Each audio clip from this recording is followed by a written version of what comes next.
Na mariborski filozofski fakulteti sta umrla humanistika in humanizem.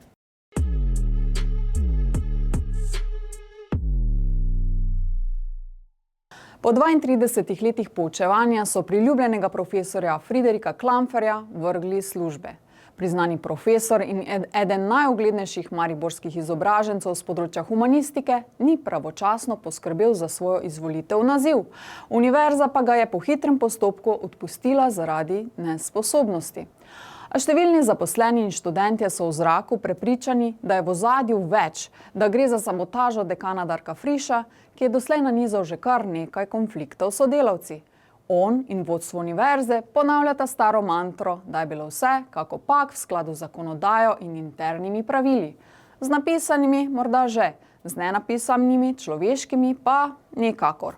Odpuščeni profesor je bil s tem, da se ne bo mogel habilitirati, seznanjen na mučen, ponižujoč način. Namesto za 4 stenami, kar na senatu fakultete pred vsemi.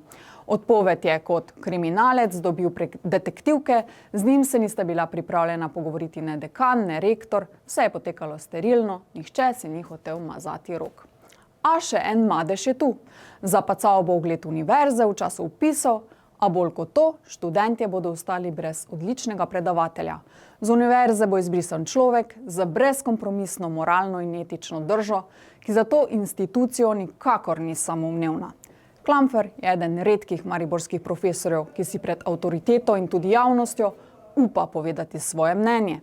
Kdaj tudi za ceno lastnega udobja.